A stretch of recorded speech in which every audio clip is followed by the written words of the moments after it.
I transmigrated into a wish fulfillment web novel to become the ultimate, most overpowered villain. Not only does my family possess a million-year-old business empire, but I also have 5 fiercely protective, insanely powerful older sisters. Yet somehow, the original owner of this body was an absolute loser. A massive simp who only knew how to worship the ground the female lead walked on. Who would have thought that after 3 years of ultimate simping, it only took the female lead 2.5 minutes to get cozy with the protagonist? In the original plot, she was led straight to a hotel by him, giving up her first time just like that. Afterward, she even had the audacity to publicly declare that I couldn't give her what she truly wanted. The absolute nerve. Standing on the campus stadium right now, having just sorted through these newfound memories, my brain basically short-circuited. My family is the #1 powerhouse in the Dragon Nation. Plus, I have 5 ridiculously influential sisters who love their little brother to bits. I couldn't help but think to myself, bro, you have 5 gorgeous sisters at home, why the heck were you stuck in the mud over Lily Vance? Sure, she's pretty, but not ruin your life pretty. Besides,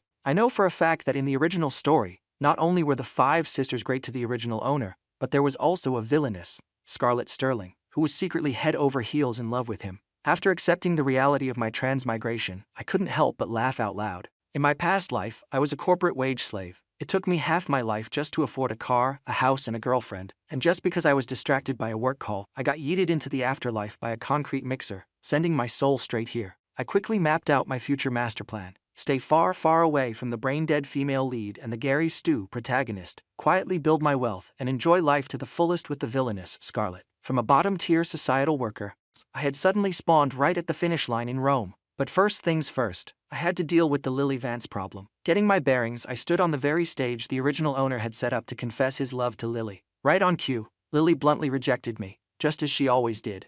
She hit me with the classic, "I don't want to date right now," told me to wait until she graduated college, and finished with the legendary combo, "Can we still be friends?" Hearing that, I scoffed internally. Friends? Yeah, right.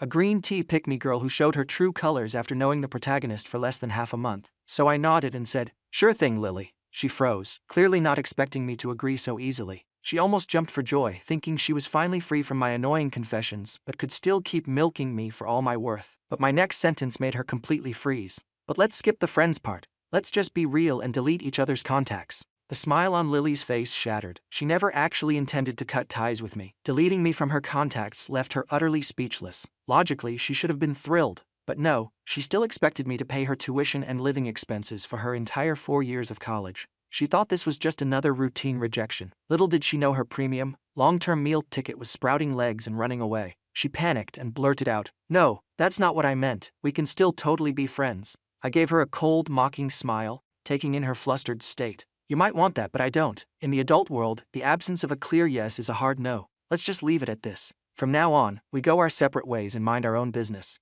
With that, I turned on my heel to leave. Seeing that I was actually walking away, Lily panicked hard. "What do you mean no clear yes is a no? You're too impatient. If you confess next time, I definitely won't say yes." But seeing me keep walking without missing a beat, she anxiously blurted, "Wait, what about my tuition and living expenses?" Even knowing that female leads in these wish fulfillment novels are notoriously brain-dead, her sheer shamelessness was still jaw-dropping. I stopped and looked at her in absolute disbelief. At that moment, I truly felt the pain of the original owner. Simping for 3 years and getting absolutely nowhere with Lily. His brain was definitely wired wrong. What left me even more speechless were the melon-eating bystanders. They were actually taking her side.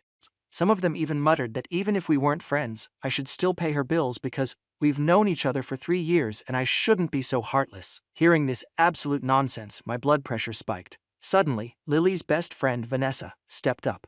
She was also a massive fangirl of the protagonist. She yelled at me, "What's your problem? Are you saying you're not paying Lily's tuition and living expenses anymore? You promised." My anger abruptly vanished, not because I wasn't mad, but because I had reached a level of zen-like fury.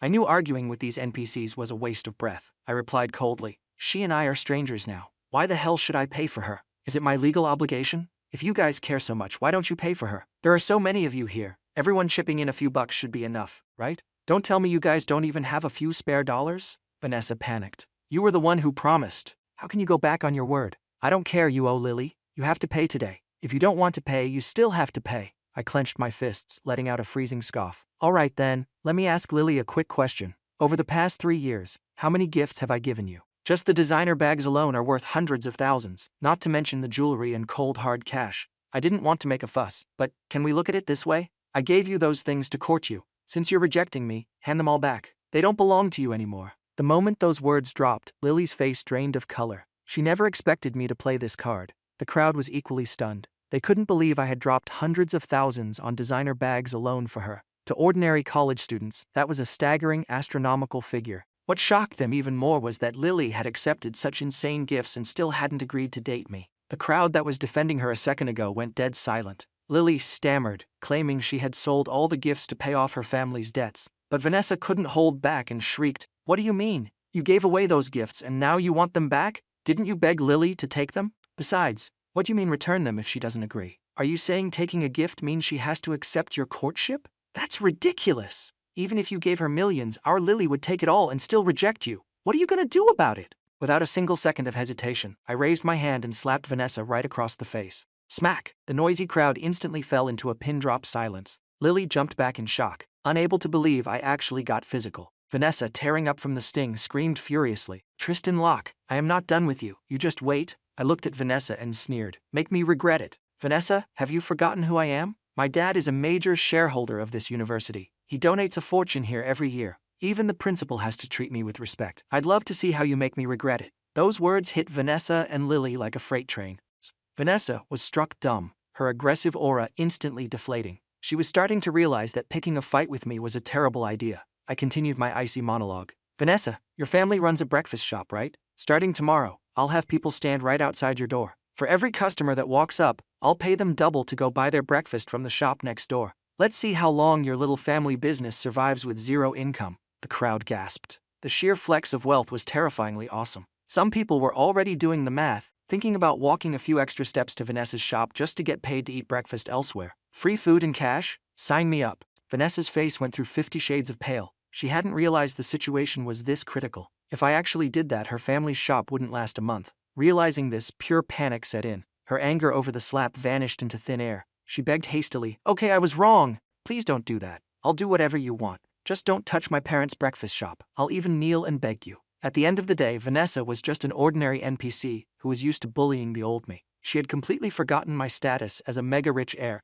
I didn't answer her. I just stared her down coldly. At this point, Lily stepped up with a righteous warning. "Enough. I'm warning you, Tristan. If you hurt Vanessa, I will never speak to you again for the rest of my life. And I won't let you bring me breakfast anymore either." If this were the original owner, he would have been terrified by that threat. But a new soul was steering this ship now. Hearing that, I practically laughed out loud. "Fantastic. That's basically a buy one get one free deal." Seeing me so cheerful, Lily was bewildered. "Are you crazy? Did you not hear me? I said I'll cut all contact with you. If you keep this up, I will literally ignore you for the rest of my life. Got it? The rest of my life." I waved my hand impatiently. "No need to yell. My hearing works fine. Make sure you keep that promise, all right? I fully support you never looking for me again for the rest of your life." With that, I calmly glanced at Vanessa and prepared to walk away, completely dismissing her existence. Vanessa panicked completely. "Tristan, don't go. You're not actually going to ruin my parents' shop, right? You can't do this. I'm begging you, I was wrong." She thought Lily could force me to back down, but she didn't expect me to be so ruthlessly decisive. In her desperation, she lunged forward and hugged my leg. I stared down at Vanessa, clinging to me like a barnacle.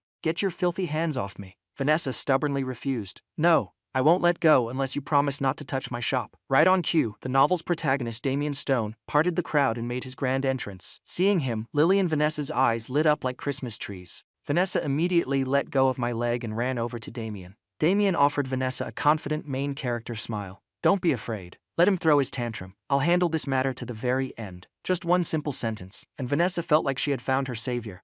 She looked at Damien with starry-eyed worship. "You're amazing, Damien. I'm counting on you." She then turned back to glare at me, smirking. "So what if you have money? With Damien here, you're nothing, Tristan." Lily also stepped closer, looking worried. "Damien, do you have a plan?" "Tristan's family is very rich. Maybe I should go talk to him again." She was acting all concerned that Damien would become my target. But Damien was practically overflowing with confidence. This confidence came courtesy of the system he had just bound to. The system had just issued him a crucial quest: make breakfast. In just a few days, he would reach the level of a master chef, and the breakfast he made would undeniably attract hordes of customers. Plot armor at its finest. As soon as Damien finished his little heroic speech, I walked straight up to him. I calmly asked, "So you're handling Vanessa's problem? Great. Then the money Lily owes me. I assume you'll be paying that off for her too, right?" That one sentence made Vanessa and Lily turn ghost pale. Damien stammered, his confident facade cracking. He awkwardly fumbled for words. He had just gotten the system. His pockets were currently holding more lint than cash. He asked nervously, "What money does Lily owe you? Weren't all those things you gave her completely voluntary?" Deep down, he knew full well that Lily had accepted countless gifts from the original owner, yet the guy hadn't even managed to hold her hand. I smiled brightly. It's true that I gave most of those gifts voluntarily, but Lily actively borrowed money from me a few times. Not much, just a little over 100 grand. Since you're so eager to play the hero for Vanessa, I'm sure you'd be thrilled to help Lily clear her debts, right? Hearing this, Damien couldn't help but look at Lily. Is that true? Lily looked incredibly awkward. She had actually borrowed money from me. At the time, she claimed a relative had been in a car accident and needed emergency funds. I had generously lent it to her, and she assumed I wouldn't care, so she conveniently forgot about it. Hearing the confirmation, Damien suddenly swelled with righteous indignation. It's just a little over 100 grand, right? I'll pay Lily's debt for her. I immediately whipped out a pen and paper and handed it to him. Since you promised to help her, signing an IOU shouldn't be too much to ask, right? Damien looked cornered, but for the sake of his ego in front of the girls, he gritted his teeth and signed it. I stood next to him and tapped the paper. Where's the date? If you don't write down a due date, when exactly are you planning to pay? Are 2 months enough? Vanessa couldn't stand it anymore and shrieked, Tristan, stop being so unreasonable. We're all college students. Where is he supposed to get that much money in 2 months? You're doing this on purpose. I suppressed the strong urge to backhand her again and replied coldly, this money has been owed for over 2 years. I haven't even charged interest. Am I supposed to wait decades for it? An IOU needs a date. I'm already being incredibly generous. Otherwise, pay up right now. Vanessa and Lily shut up instantly, terrified I'd force Damien to empty his empty pockets on the spot. Damien, placing his blind faith in his system, declared, fine, 2 months it is. After Damien signed the IOU, I turned and left. Sticking around these people was actively lowering my IQ. Seeing me leave, Damien let out a sigh of relief. He had originally planned to throw out some sarcastic taunts to provoke me into attacking him, but he didn't expect me to be so chillingly rational. Lily couldn't help but say, Damien, you shouldn't have to work so hard. Let me go talk to Tristan and tell him to write off that 100 grand. Then you won't have to pay. Damien immediately stopped her. No need. Don't worry, Lily, I'll take care of it. As the protagonist, his fragile male ego couldn't accept the woman he liked being entangled with a villain like me. Seeing he was getting upset, Lily nodded obediently. Okay, I trust you. I'll listen to whatever you say, Damien. Her cute, submissive act completely hooked Damien. If I had been there to see it, my eyes would have rolled so hard I'd be checking out my own brain. Soon enough, the news of my breakup with Lily spread like wildfire across the university. Everyone was gossiping that Lily must be regretting it big time, since she had clearly wanted to keep me around as a permanent VIP ATM, only for me to brutally cut the cord. Hearing the gossip, Vanessa fiercely fired back. Who says Lily regrets it? Let me tell you, our Lily doesn't regret a single thing. She's thrilled Tristan finally broke up with her. Meanwhile, the entire university had received an open invitation to my party. I had completely rented out the Rose Bar for everyone to party for free. Of course, Damien, Lily, and Vanessa were explicitly uninvited. When the trio heard the news, they grinded their teeth in sheer jealousy, especially Lily. Back when it was her birthday, I had also rented out an entire venue, bought a customized 7-tier cake worth tens of thousands, and gifted her a bespoke designer dress, treating her like absolute royalty. As Lily was walking with Vanessa, her phone buzzed. It was a text from Damien. Lily, are you free tonight? Let me treat you to dinner. Let's go get some fried noodles.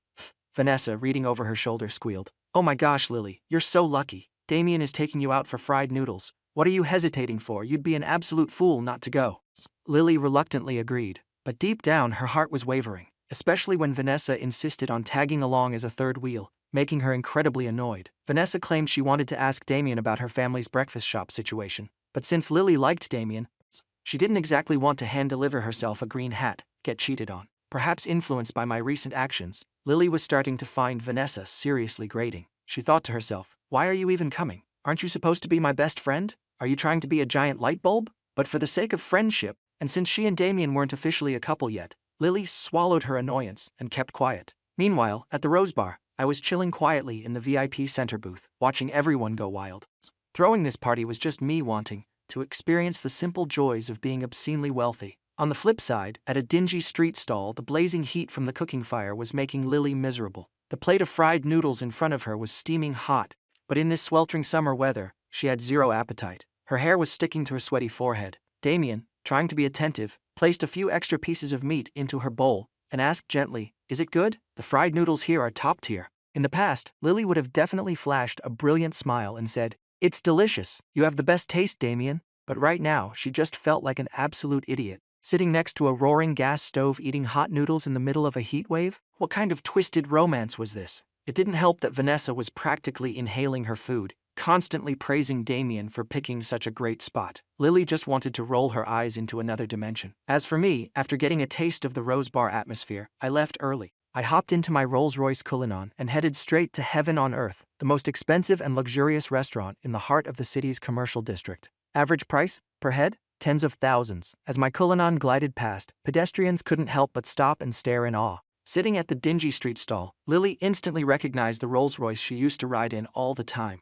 A wave of indescribable bitter emotion washed over her. Damien followed her gaze and immediately knew the person in the car was me, but I was entirely oblivious to them. The car drove smoothly into the VIP underground parking of the restaurant. If Lily hadn't seen it, she might have been fine, but after seeing it, the plate of cheap noodles in front of her tasted like absolute cardboard. Noticing her depressed expression, Damien stood up and dramatically dragged Lily and Vanessa toward Heaven on Earth to prove a point. While cruising along, I suddenly recalled a plot point from the original novel. Damien's first major rise to power was thanks to a system quest. He was tasked with buying a rundown, abandoned building in a remote area. Because it was so dilapidated and far away, it only cost a few $100,000. But a few months later, that exact area was rezoned into a premium school district. The value skyrocketed from a few $100,000 to over $2 million.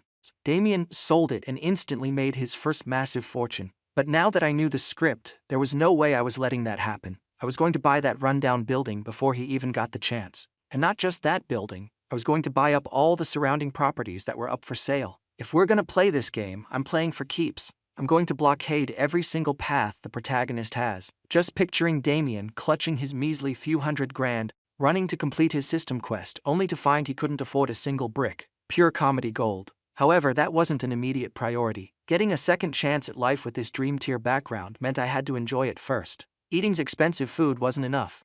I was going on a shopping spree. My inner shopaholic had been screaming to get out. Before, when watching movies or reading, I always dreamed of walking into a luxury boutique and just pointing at things, saying, "I'll take it all." In my past life, buying something for a few bucks at the grocery store required mental calculus to ensure I wouldn't starve by the end of the month. But now, I could swipe the card until it smoked. I had hundreds of thousands in my pocket money account alone. Even if I blew it all, who cares? I just asked my family for more. According to the original plot, the MC's family was insanely wealthy, but to pursue Lily, the original owner constantly rejected money from his family. He even fought with his parents, leaving them baffled as to why their idiot son insisted on earning his own pennies when his allowance was basically a small nation's GDP. The reason? Lily once mentioned she liked men who were self-reliant, and that building a career from scratch was the true mark of a man. So, a literal billionaire heir went to work part-time handing out flyers, all to make Lily view him differently. The result? Absolutely zero progress. Realizing this level of stupidity, I immediately decided to go home and reconcile with my family. But before heading back, I needed to buy them gifts. So I took my boys, Bruno and Tyson, and headed straight to the luxury boutiques. Halfway there, I turned my head and surprisingly spotted Damien, Lily, and Vanessa standing outside a street stall across the road. Watching them eat their cheap food, I chuckled, ignored them, and kept walking. But those three were definitely not calm. Damien tried to maintain his stoic, cool guy facade, preparing for a confrontation. Vanessa was muttering curses under her breath, but Lily felt a sharp pang of loss. She thought, why didn't Tristan come over when he saw me? Shouldn't he be jealous? Shouldn't he at least march over and demand to take me home? Ignoring me like this is too much. I'm definitely never speaking to him again. Lily felt incredibly aggrieved. Tristan had never treated her this way before. Deep down, she knew that if I had come over to take her away, she would have still chosen to stay with Damien just to prove a point. But at least having me fight for her would have satisfied her vanity. Being completely ignored stung her pride. Furthermore, she honestly missed riding in my Rolls-Royce. Why did she give up a luxury car with AC and gourmet food to sweat over a street stall with Damien? Was she an idiot for choosing the hardcore survival route when she could have been living on easy mode? She consoled herself with the thought that Damien will definitely be rich and successful one day. It balanced her out a little, but the bitter taste remained. What shocked Damien and Lily even more was that I wasn't flanked by girls from the club. My companions were just my two bodyguards. This completely scrambled Lily's brain. How is that possible? A rich heir like him, and he isn't surrounded by beauties. She always had a biased, stereotypical view of my rich boy identity, a classic trait of a novel's female lead. But while she was wallowing in self-pity, I was living my best life. At the luxury mall, under the adoring gazes of the sales associates, I waved my hand and bought a mountain of designer bags. Handing them off to Bruno and Tyson was a flex. The staff knew exactly how terrifyingly rich my family was. Even though they had seen wealthy clients, rarely did anyone shop with my level of zero hesitation apathy. A handsome young heir buying Birkins like they were cabbages? They practically fell over themselves, using their sweetest voices to introduce products. Some even tried to slip me their numbers. I rejected them all. Leaving the mall loaded with bags, I remembered I couldn't forget my sisters, so off to more boutiques I went. Walking past a toy store, I noticed the toys in this world were completely foreign to me, yet massively popular.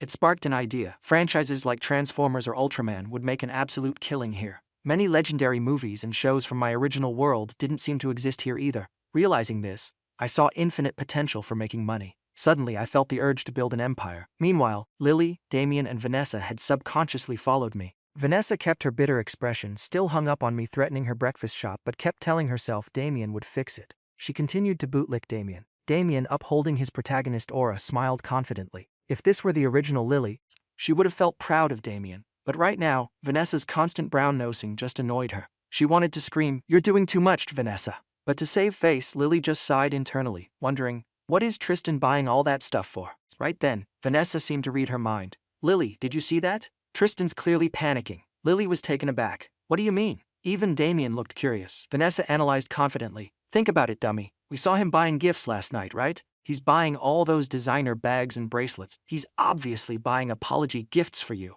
Have you forgotten how many bags and jewelry pieces he used to shower you with?" Hearing this, a light bulb went off in Lily's head. That's right. Every time Tristan gave her a gift in the past, he also wandered through high-end stores just like this. A sudden thrill of excitement bubbled up inside her. If Tristan really was buying gifts to apologize, she might just forgive him a little. She desperately hoped Vanessa was right. But she quickly realized Damien was standing right next to her. She couldn't let him get jealous, so she hastily put on an act.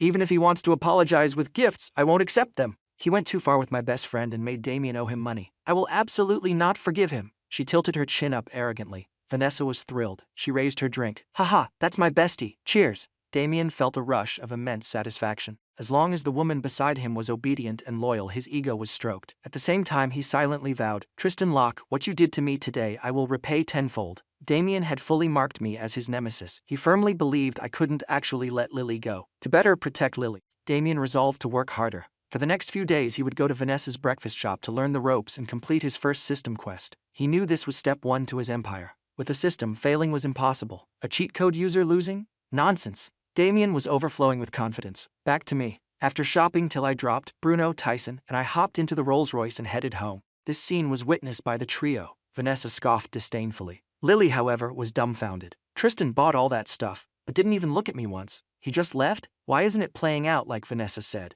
If those gifts weren't for me, then who are they for?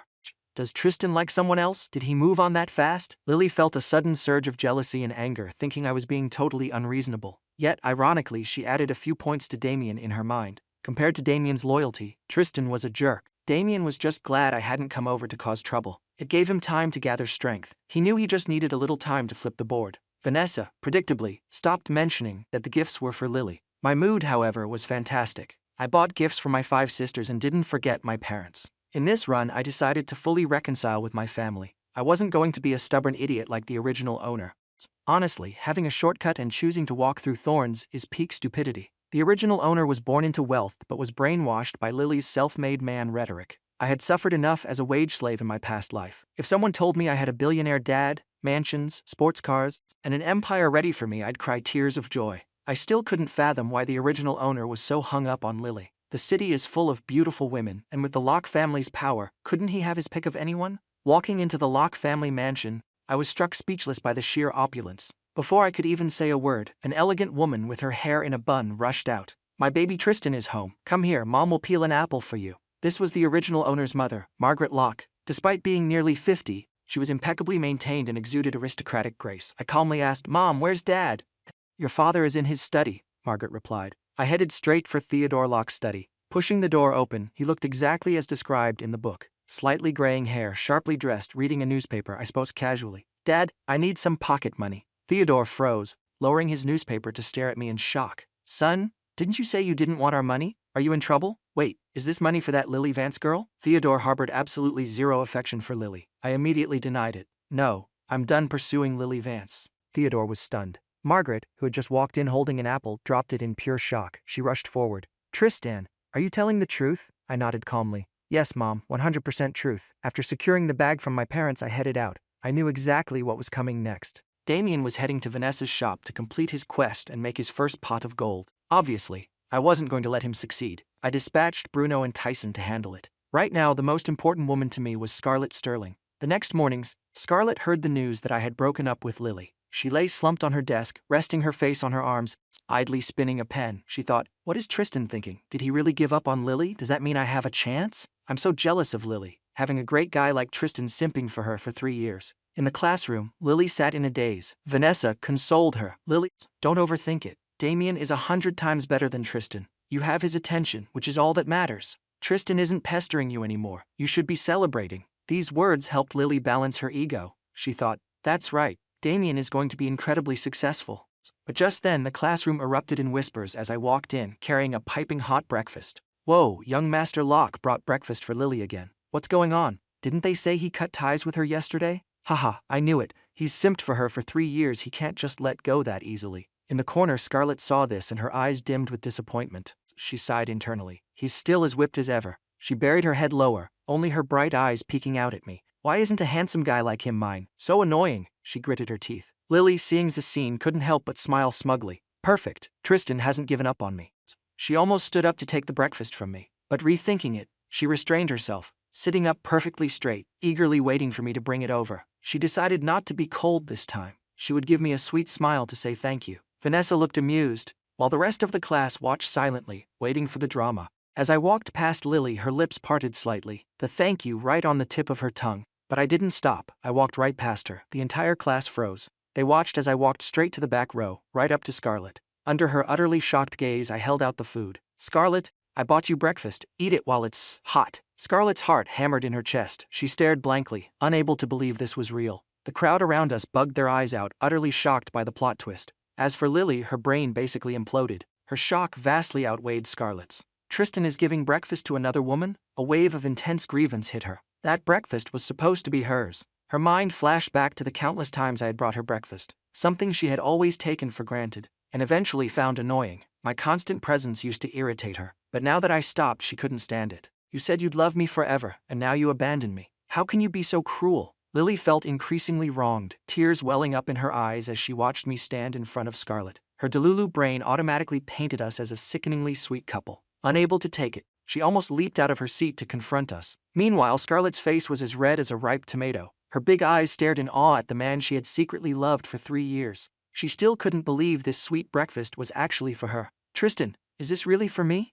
She asked cautiously. I set the food down and took the seat next to her. That simple action sent Scarlett's heart into overdrive. It felt like it was going to burst out of her chest. I am the eldest daughter of the Sterling family, she reminded herself, desperately trying to maintain her cool. But the pure joy and sweetness almost made her lose control. It took her a long moment to accept reality. The happiness came too suddenly. Did Tristan reject Lily because of me? Scarlett's imagination ran wild, but she quickly grounded herself, knowing how hopelessly devoted I used to be. There's no way he's over her that fast. She practically whispered, thank you, Tristan. If Scarlett's gang of elite socialite friends saw this, their jaws would have hit the floor. Scarlett was famously fierce and independent. One glare from her was usually enough to send chills down anyone's spine. With her fiery red hair and flawless makeup, she exuded total queen energy. But in front of me, she was as docile as a kitten. Scarlett didn't say anything else. Her mind was blank. She just mechanically picked up the pork bun and soy milk I bought. Normally, she'd complain about street food being too greasy, but today it tasted like Michelin star cuisine. Plus, she hadn't eaten breakfast, so it didn't just fill her stomach, it filled her heart. Watching Scarlett act so adorably, I felt equally hyped. I really wanted to scream at the original owner. You had this edgy, adorable girl right here, and you ignored her to simp for Lily? Are you blind? I tilted my head, watching her. She kept her head down, quietly nibbling the bun. Her red hair fell over her shoulders, her big eyes darting around nervously. Sensing my gaze, she blushed even harder, panicking and refusing to make eye contact. We sat in this cute little standoff until she couldn't take it anymore. She peeked at me, asking softly, what is it, Tristan? Right now, she showed zero traits of a villainess. She was just a super cute girl in love. I flashed a bright smile. Nothing. Just thinking you look really cute when you eat. Instantly, Scarlett went full Hinata from Naruto. Her face was so red it practically steamed. She didn't argue, just buried her face and kept attacking her bun. The rest of the class was still processing the morning's intense soap opera. Lily bit her lip, looking utterly miserable. The breakfast was quickly demolished. Scarlett quietly sipped her soy milk. I didn't say much else either. No matter how much Lily sulked, there was nothing she could do. The morning classes flew by, but Scarlett didn't absorb a single word. She was too busy debating whether she should ask me out. My actions today had completely shaken her, but she hesitated, unsure if I was truly over Lily. She feared that if I was just using her to make Lily jealous, she'd end up looking like a clown. That thought made her pout, sitting alone in a daze, looking incredibly squishable. On the flip side, Lily's mind was a chaotic mess. Has Tristan really stopped pursuing me? She refused to accept it. Vanessa chimed in again. Lily, stop worrying. I bet Tristan is just faking it. Faking what? Lily played the innocent White Lotus perfectly. Vanessa analyzed it like a pro. Think about it. We saw him buying gifts last night, right? And today he's deliberately ignoring you to give breakfast to that Scarlet girl. Since when is he close to Scarlet? He's obviously trying to make you jealous. Vanessa's logic hit Lily like a revelation. She's right. He simped for me for 3 years. He can't just drop it overnight. He's definitely throwing a tantrum. So you mean he's going to keep pursuing me? Lily's face lit up. Duh, Vanessa replied. He was your lapdog for 3 years. He wouldn't quit for no reason. Don't worry, Lily. Besides, you have Damien now. Even if Tristan stops chasing you, who cares?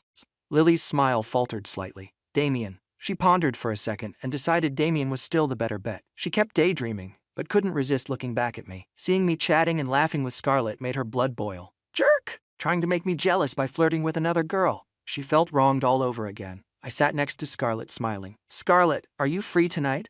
Let me take you out to dinner. Scarlett blinked. Dinner? Why the sudden invite? She still hadn't caught on. I have some assignments I don't understand, hoping you could tutor me. Are you free? I made up a smooth excuse. Scarlett thought for a second. Oh, I see, I'm free. But if we're eating out, it's my treat. You bought me breakfast today, after all. Thanks, Tristan. I'm really happy. I pressed on. It's fine. Aside from studying, I actually have some business I want to discuss with you. That evening, at the elite Divine Zenith restaurant, Scarlett and I sat in a private dining room. I planned to bring her along on my rocket ship to wealth. Scarlett, I have insider info. I started. A plot of land in Cloud City is about to be rezoned into a premium school district. I want to invite you to co-invest. Interested? Scarlett looked stunned, then answered slowly. Really, Tristan? How much do you need me to invest? Her lack of hesitation shocked me. Haha, I'm planning to drop 10 million. How much can you chip in? Scarlett didn't even blink. If the intel is from you, I'll dump my entire allowance into it. 50 million. I'll transfer it all to you. You handle the operations. I trust you. Hearing she had 50 million lying around in pocket money, I had to take a moment. Recalling the original owner's actions, I couldn't help but roast him in my head. Tristan, you absolute clown.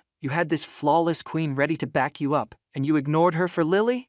A rich heiress isn't appealing enough for you. Having her by your side literally skips 30 years of grinding. Looking at her sweet smile, I asked seriously, Scarlett, you trust me that much? She laughed. Of course, even if we lose it all, it doesn't matter. If you need more, just tell me. I'll get it from my family. That's enough, I said quickly. Thank you, Scarlett. I promise we're going to make a massive killing on this. As we got friendlier, Scarlett relaxed completely. Tristan, don't worry. If anyone bullies you from now on, just come to me. I'll handle them for you. I'm not someone to be messed with. Or better yet, be my underling. This dinner was the most satisfying meal I'd had in a long time.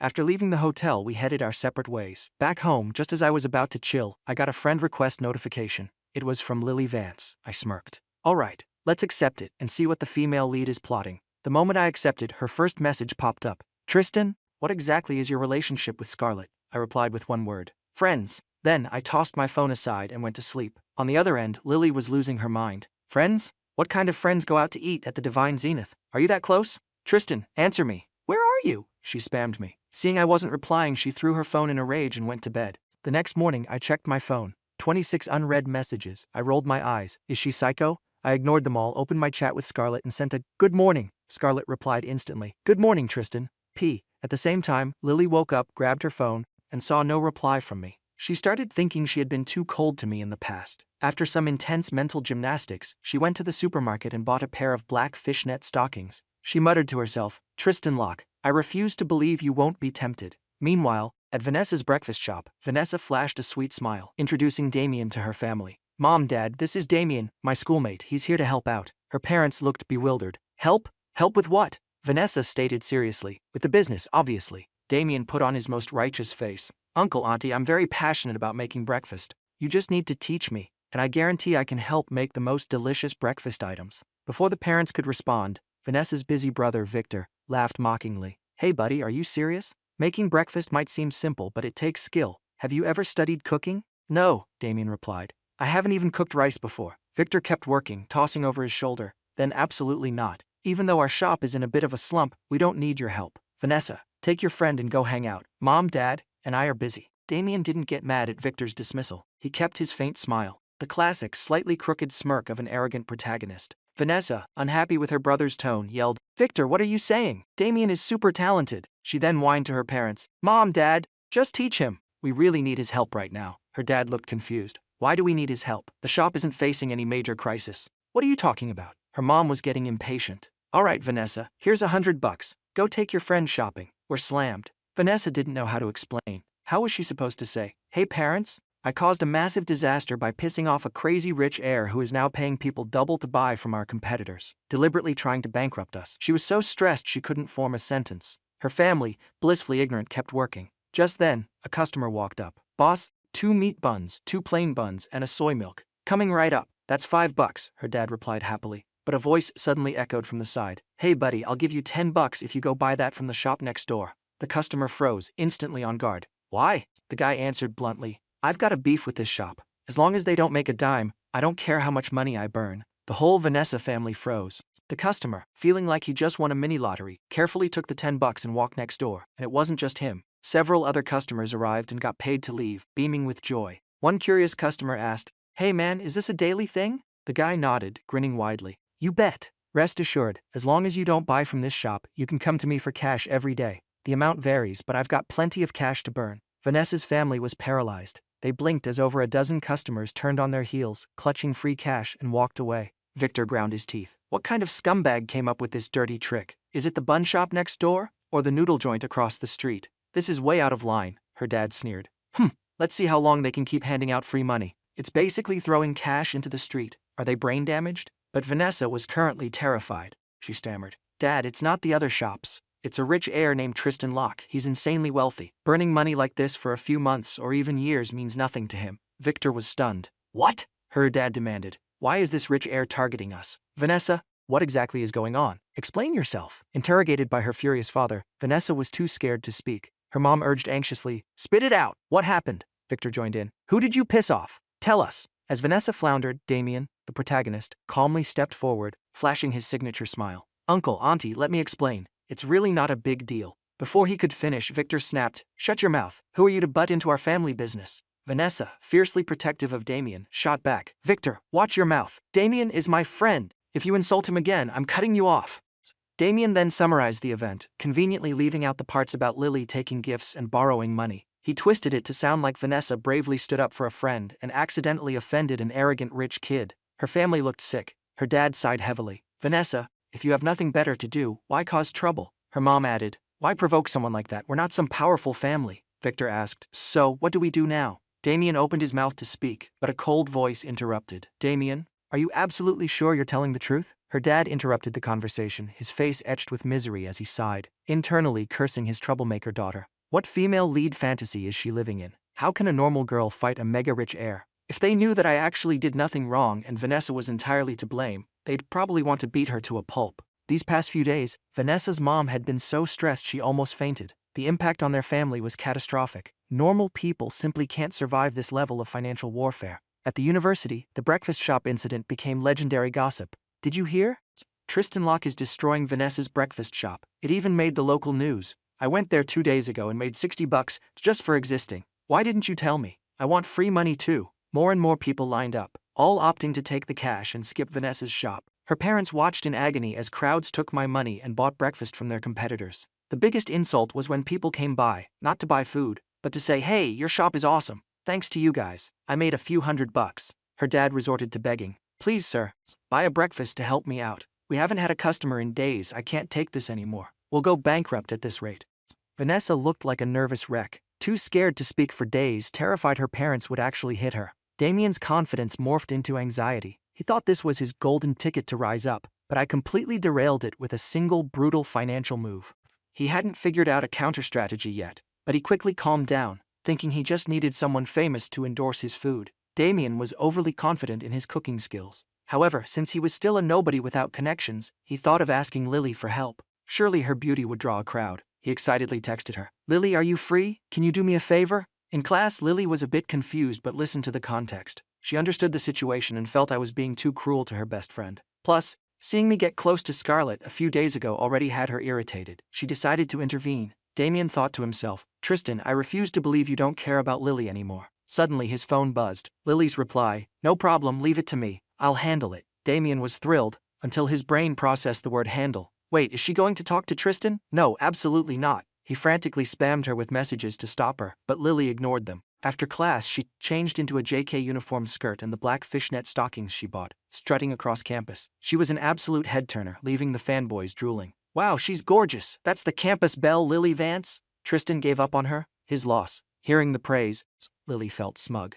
Tristan, I don't believe you can resist me looking like this. Just then she spotted me leaning against a railing ahead, looking effortlessly cool, like I was waiting for someone. Lily's heart skipped a beat. He's still so handsome, just as good-looking as Damien, if not more. She was about to walk over when a roaring engine shattered the peace. A fiery red supercar drifted to a halt right in front of me. The crowd gasped as a stunning redhead stepped out, her long legs instantly stealing the spotlight. The whispers started again. Is that Tristan's new girlfriend? Rich kids really have it all. She's top tier. She's easily on par with Lily Vance. Hearing this, Lily felt her soul leave her body. The redhead was Scarlett Sterling. Lily couldn't believe her eyes. Scarlett walked right up to me, and I smiled. To everyone else, we looked like the ultimate power couple. Lily's competitive spirit flared up. Am I really losing to her? Tristan must be faking it. She felt a bit guilty toward Damien, but couldn't help herself. She rationalized it. I'm only doing this to help Damien negotiate with Tristan to spare Vanessa's family. Armed with this noble excuse, Lily gathered her courage and walked over. She assumed I bought the supercar for Scarlett. She didn't know who Scarlett was and assumed she was just an ordinary girl. But when I dated Lily, I only gave her gifts worth a few $100,000. I had just met Scarlett and was already buying her a supercar. It was entirely unfair. Her jealousy spiked, feeling like I didn't truly love her. As she approached, she caught the tail end of our conversation. Tristan?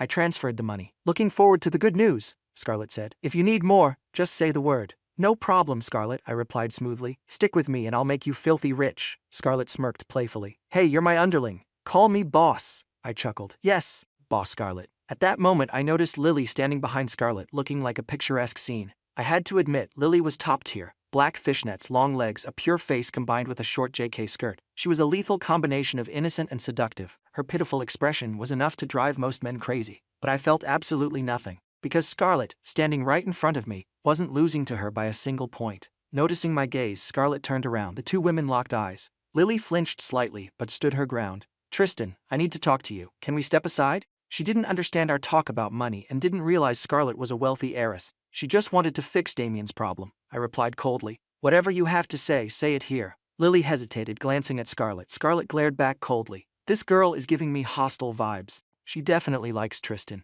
Does Tristan like her back? Scarlett's mind raced, but refusing to lose dominance, she stood tall. Tristan, Lily started, about Vanessa's family's breakfast shop. I apologize on her behalf. Can you please let them off the hook? Just do it for me? Scarlett looked confused. Breakfast shop? Which shop? I replied flatly. No, Lily, she started it. Did you forget how arrogant she was that day? Demanding I pay your bills, telling me I had to pay whether I wanted to or not. Does a simple sorry fix that? Lily grew anxious. But I'm apologizing for her. Isn't that enough? She felt incredibly wronged. Scarlett rolled her eyes internally. What is wrong with this girl? Is she brain damaged? I scoffed. If apologies actually worked, what do we need the police for? But honestly, I had vented enough. Vanessa was a minor NPC. She wouldn't affect the grand scheme anyway. Seeing Lily acting so pitiful, I got a new idea. Right then, Lily gritted her teeth and made a massive sacrifice. Fine.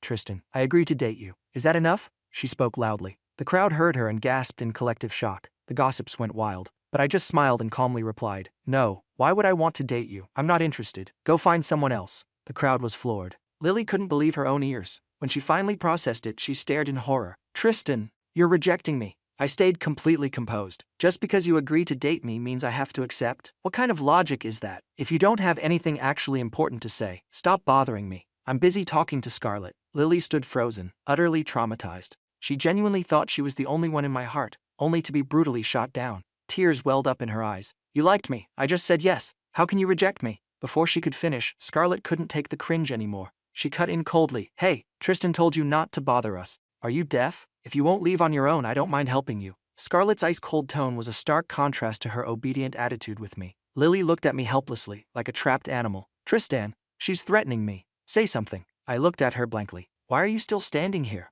Didn't you hear what Scarlett said? Scarlett was secretly thrilled. He really is over her. Just as I turned back to Scarlett, Lily gritted her teeth. Fine, what exactly do I have to do for you to spare Vanessa's family? I found this amusing. I stepped closer and whispered, "Tell Damien Stone to get on his knees and apologize to me. Do that, and I'll let them go." Lily panicked. This was the first time she felt genuine, suffocating pressure from me. Trembling, she whispered, "Oh, okay, I'll try talking to Damien. You better keep your promise." I turned and walked away with Scarlett. Lily stared at my back, wanting to call out, but she couldn't find her voice. Somewhere deep down, my status had completely eclipsed Damien's. Back at the breakfast shop, Damien was anxiously waiting for Lily's news. The thought of the woman he loved talking to me made him feel like he was wearing a giant green hat. Suddenly his phone buzzed. He rushed to open it, expecting good news, ready to smile, but reading the text his face turned to stone. "Damien, could you please kneel and apologize to Tristan? If you do, he'll let Vanessa's family go. He promised me. Can you help?" Lily used the most submissive, desperate tone possible, but those words made Damien see red.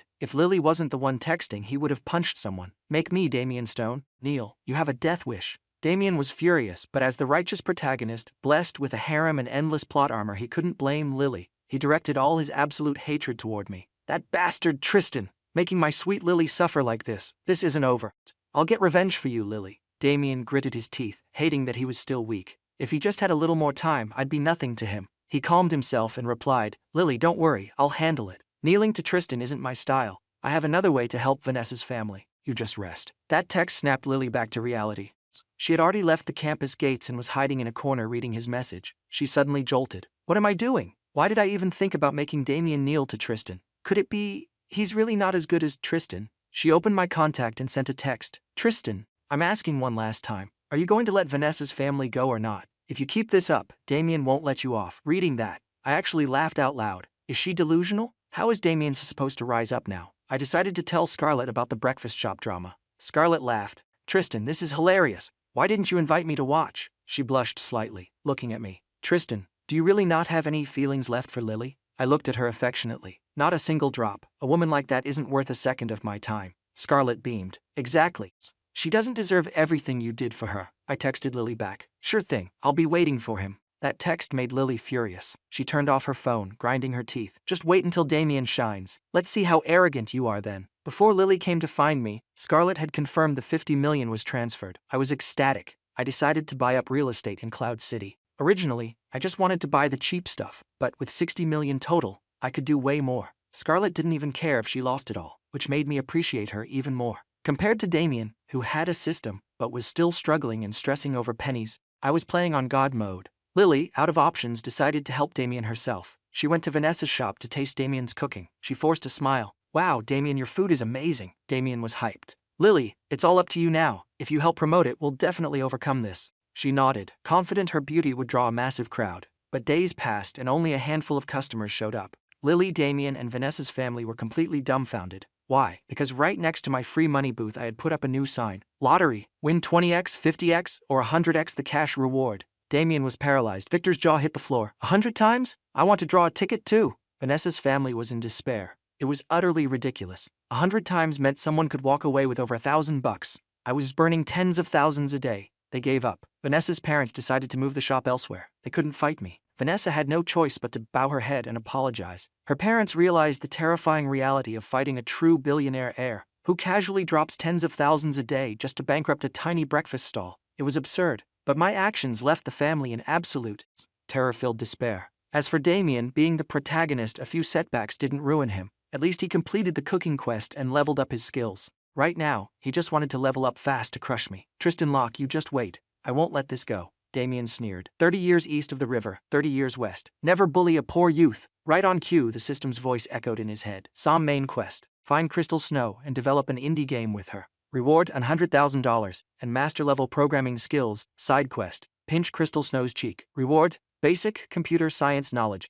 Side quest. Successfully date Crystal Snow. Reward $10,000. Side quest. Hug Crystal Snow for 10 plus seconds. Reward, basic writing skilled. Side quest. Confess to Crystal Snow at the right moment. Reward, upgraded drawing skilled. Side quest. Pool date with Crystal Snow. See her in a swimsuit. Reward, upgraded acting skills." Seeing this flood of quests, Damien smiled confidently. All his previous grievances vanished. Having a system was the ultimate peak. These quests were basically free money. Damien knew Crystal Snow. They had geeked out over coding before, and he had helped chase away a bully for her. They had a solid bond. He figured these quests would be a breeze. Imagining working closely with the cute Crystal, he got incredibly excited. "Once this game blows up, I'll flip the script entirely. Tristan, just wait. I'll crush you under my heel and make you beg Lily for mercy. Damien felt totally justified. Getting cozy with Crystal wasn't wrong. He never considered it might hurt Lily. He assumed Lily would just understand. As for Vanessa's apology, I didn't care at all. Vanessa was in tears. Tristan, I'm sorry, I was wrong, please forgive me. I was completely out of line. I coldly reminded her. Too late for sorry. Do I look like I have time to play games with you? In absolute despair, Vanessa did something that genuinely shocked me. She started unbuttoning her shirt. I jumped back. What the hell are you doing? Crying, she begged. Tristan, I'll give myself to you. Just please let my family go. I quickly stopped her. Stop acting. You think I want what you're offering? Where's all that arrogance from the other day? Weren't you demanding I pay for Lily's entire life? I purposely rubbed salt in the wound. Vanessa hung her head. I'm sorry. I was stupid. You didn't owe Lily anything. You treated her so well and she didn't appreciate it. I'm sorry. Those words broke Vanessa entirely. Seeing her crying on her knees put me in a great mood. I decided to stop messing with her and let her off the hook. Vanessa pulled her shirt back up, looking stunned. She really thought she was undesirable. She assumed a rich kid like me was a total pervert, yet I acted like a perfect gentleman. It completely shattered her worldview. Subconsciously, she even developed a tiny crush on me. Walking home, she wasn't thinking about Damien. She was thinking about me. Why didn't he want me? Am I not pretty enough? Lost in thought, she suddenly stopped. She saw two people walking shoulder to shoulder ahead. It was Damien and Crystal Snow. In the original story, Vanessa would have happily run up and greeted them. She might have been a tiny bit jealous, but she would never blame Damien. But now, she felt disgusted. He's on a date with another girl? Doesn't he like Lily? Vanessa's worldview crumbled again. Suddenly, a pleasant voice echoed behind her. Vanessa, wasn't Damien your shining knight? Even seeing him with another girl, you just think he's too excellent, right? Vanessa jumped. She finally realized how twisted it was. I only ever loved one person, or so she thought, while Damien flirted with Lily and was now openly dating someone else. Even if they hadn't done anything explicit, walking intimately in a park late at night was crossing a line. What about Lily? Vanessa was furious. Damien was totally in the wrong. If Lily found out, what would happen?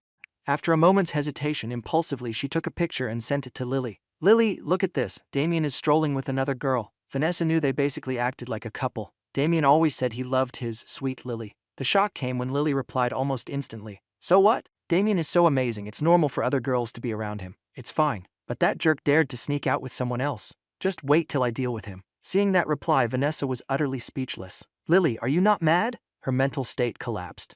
All her goodwill toward Damien vanished. She had fought her family for him, fought me for Lily, ruining her own life. Now she didn't know what to do. Ultimately, Vanessa was just a minor side character. When Lily got bullied, Damien would play the hero. But Vanessa was just a stepping stone for his quests. Once he failed to use her shop, he instantly dropped her and moved on to Crystal Snow. Crystal, meanwhile, was drowning in Damien's gentle act, finding him incredibly charming. In the half-month they knew each other, she found him responsible, smart, and radiant. She wanted to be closer. Importantly, he hadn't tried anything sketchy yet, which made her want to drop hints. In the park, Damien suggested making a game together. Crystal's eyes lit up. Really, Damien? You want to make a game with me? That's exactly what I wanted, Damien boasted. With your help, we'll make a national hit, maybe even go global. Thanks to the system, he was fearless. Crystal, oblivious to his cheat code, trusted him implicitly. I believe in you, Damien. While Damien and Crystal were hitting it off, my life was much more peaceful. According to the plot, I should have been texting Lily to check on her. But ever since I stopped simping, my life was fantastic.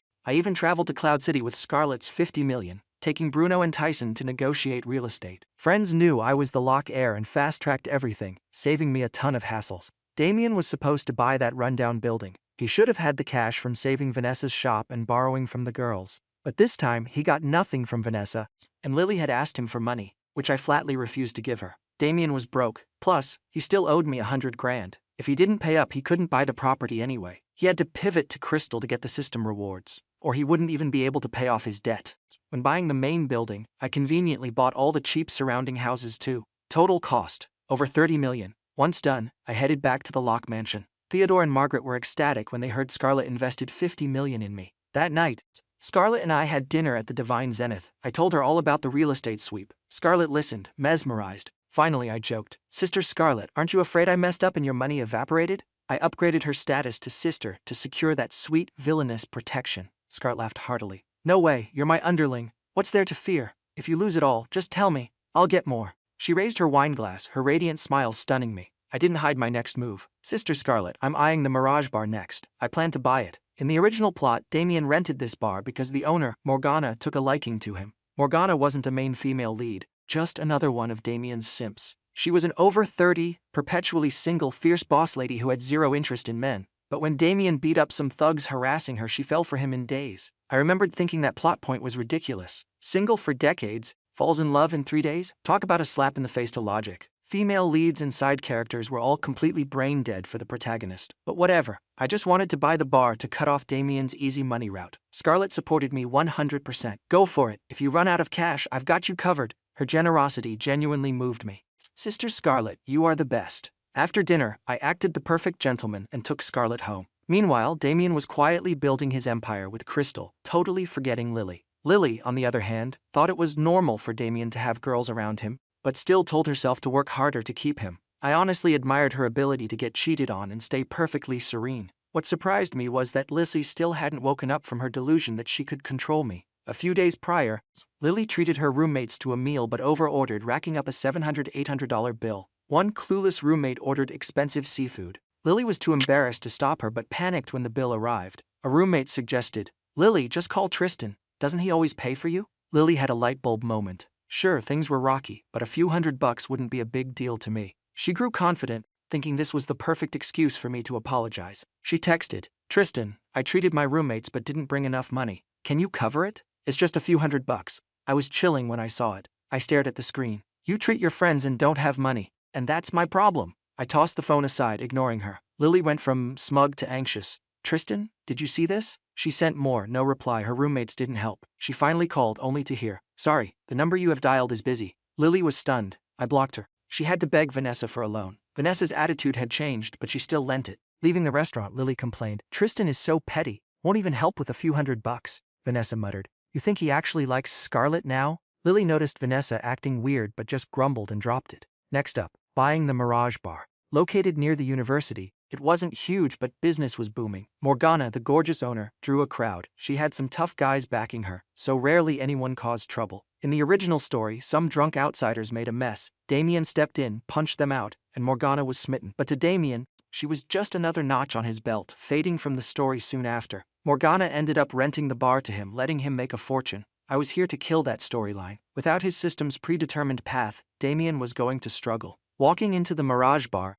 I immediately spotted the woman with wavy black hair at the counter. She dressed hot, drawing countless stares. "Used to it," she said coldly without looking up. "Welcome." When she finally looked up and saw me, she frowned. I looked familiar. A bartender whispered, "Boss Morgana, I think that's the rich kid, Tristan Locke." Morgana remembered.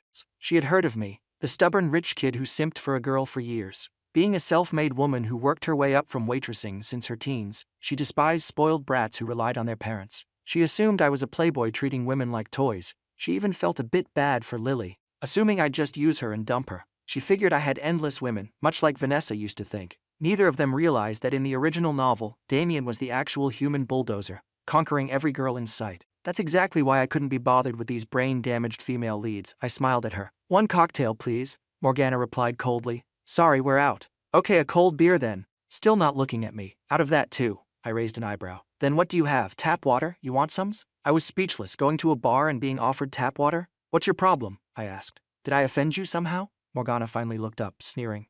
"Does a rich heir like you really need to drink at my tiny bar? Spit it out. What do you want?" She had an empty bottle ready to smash over my head if I said anything out of line. She didn't care about the Locke family. She wasn't easily bullied. Any man who hit on her usually met a tragic end. I stayed completely calm. "I actually think drinking here is great. The decor is nice. It's quiet. Just my style. Heard the boss makes killer cocktails, so I wanted to try. But if you have nothing, I'll leave." Morgana froze. "Wait, this rich kid isn't here to harass me?" She realized I came alone. Not exactly the setup for causing trouble. Suddenly she felt like she was being totally unreasonable. Flustered, she stammered. "Wait, you really just came for a drink?" Her icy exterior melted, revealing a flustered, slightly embarrassed side. I held back a laugh. Obviously, who goes to a bar for tap water? Morgana caught the tease but didn't get mad. She smiled awkwardly. "Oh, sorry, my mistake. Young Master Locke, right? Please sit. I'll mix a cocktail for you myself. Don't take it personally." She suddenly felt I was different from the scummy rich kids she'd met. She eagerly seated me. I looked around. Many people had recognized me. Soon,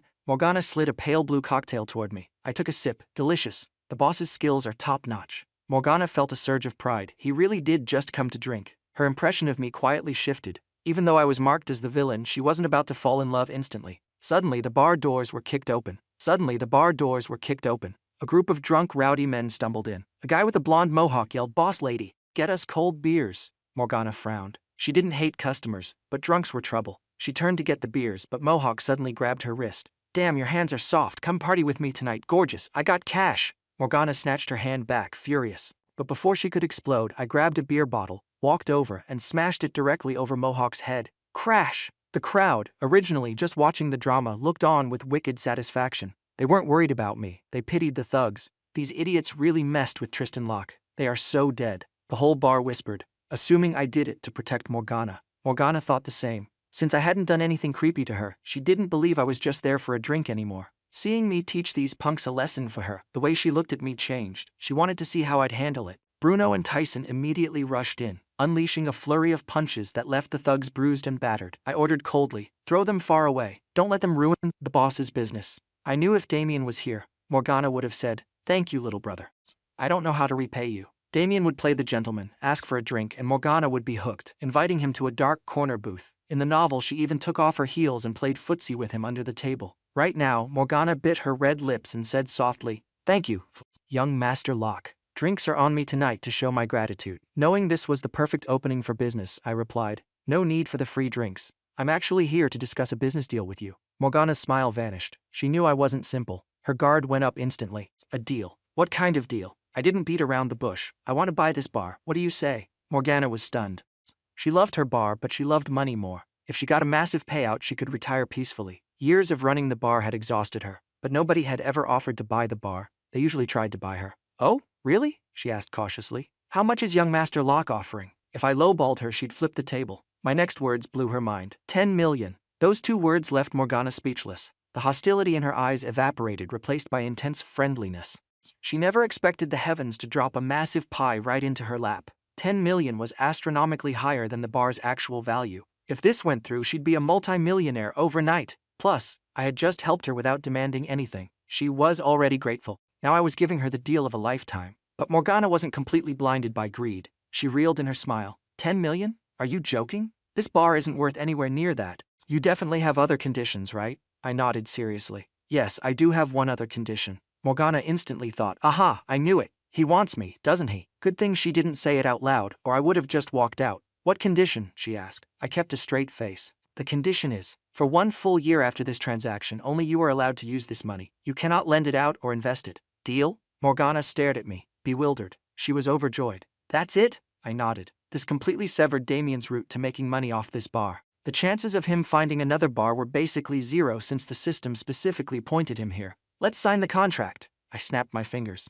Bruno and Tyson walked in, handing Morgana the papers. She read through them in disbelief. The only weird clause was the no lending investing rule. Morgana was single and barely had enough money to spend on herself anyway. She wasn't going to lend it out. After a year, the money was fully hers. If she breached the contract, she'd have to pay me 5x back. Morgana signed it immediately. I smiled, satisfied. Pleasure doing business with you, Miss Morgana. The funds will be transferred soon. Please arrange the handover of the bar. Morgana looked at me with deep emotion. She realized I wasn't repulsive at all. She even felt a flutter in her chest. As I turned to leave, she suddenly blurted out, "Young Master Locke, if you don't mind, let's grab a drink over in the corner booth." Her invitation was crystal clear. In the original story, that dark corner was where she and Damien sparked their romance. She was highly confident in her allure. Very few men could resist a mature, beautiful woman like her. But I replied, "No thanks, Miss Morgana. I have places to be." Morgana froze, completely stunned by the rejection.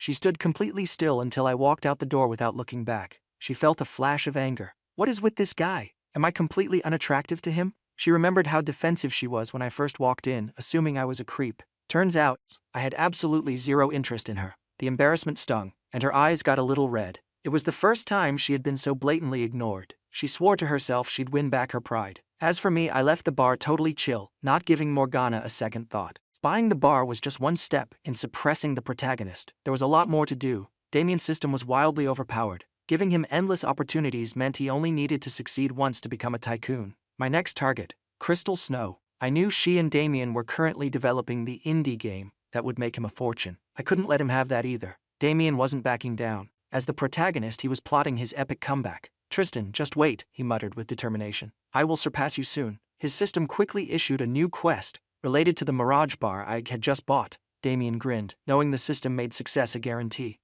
"I have a cheat code. How can you fight me?" After dropping Crystal home, he texted Lily. Lily, what are you up to? I miss you. Lily smiled when she saw it, but as she started typing she remembered the photo Vanessa sent, Damien strolling with another girl. She had told Vanessa it was fine, but reality was hitting her hard. He was just acting all cozy with someone else, so now he says he misses me. Is this the Damien I know? Why do I even like a guy like this? She felt a wave of disgust, realizing she shouldn't degrade herself. She closed her phone, refusing to reply. Instead, she thought of me. She felt a pang of regret. Why did I reject Tristan? I could be sitting in a Rolls-Royce living the dream, but instead I'm sweating over street food with Damien. Even if Damien got rich, he'd be surrounded by women. Why fight for a spot in a harem? Damien wasn't bothered by Lily's silence. He just wanted to finish the system quests with Crystal and head to the Mirage Bar. Meanwhile, news of me buying the Mirage Bar for 10 million spread across campus. People who were there recognized me. The juicy detail that I rejected a drink from the sexy owner reached Scarlett's ears. She walked up to me, smiling. Tristan, I heard you turned down a drink from a super hot bar owner. I kept a straight face. Yeah, what about it, Scarlett? Scarlett acted nonchalant. Nothing much. But inside she was doing cartwheels. I chuckled. Why? Do you want to buy me a drink? Scarlett blushed. Can I? I played along. Of course. Tonight it's my treat. Let's celebrate the new bar. Scarlett instantly perked up. What do you mean your treat? You're my underling. The boss pays. Tell me what you want to eat. It's on me. I sighed, shifting gears. Sister Scarlett, the 10 million for the bar was your money. Let me treat you just this once. Scarlett crossed her arms, feigning anger. No way. I'm here, you're not paying a dime. I'm the big sister. Are you implying I can't afford it? Her fake pout was incredibly cute. I couldn't help but stare, noticing her cheeks flush. I laughed, giving in. All right. I'll listen to you, Sister Scarlett. Scarlett flashed a brilliant smile and suddenly reached out to ruffle my hair.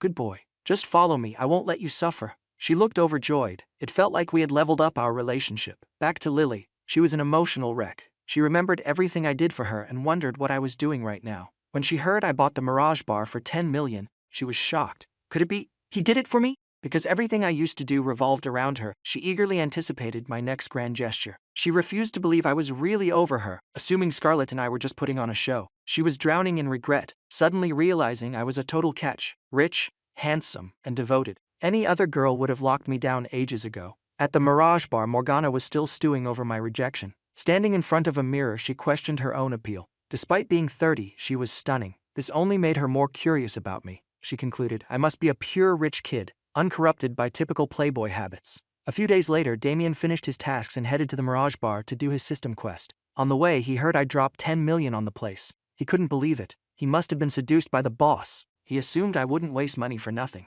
Since he held a massive grudge against me, he walked into the bar determined to save Morgana from my clutches. Seeing Morgana, Damien's eyes lit up. The system knows how to pick 'em. He flashed his trademark protagonist smile. One cocktail, please. Normally, this smile worked wonders, but Morgana barely glanced at him. She mixed the drink and said flatly, that'll be 35 bucks, thanks. She felt absolutely zero emotion. Her mind was completely occupied with figuring me out. Damien was stunned. Wait, shouldn't this be easier with the system? Not giving up, he sat down. Aren't you going to offer me a drink on the house, gorgeous? Morgana instantly snapped. Offer you a drink? Are you crazy? Do I know you? Pay for your drink or get out. Damien was bewildered. This wasn't how it worked with Crystal, Lily, or Vanessa. Why was Morgana so hostile?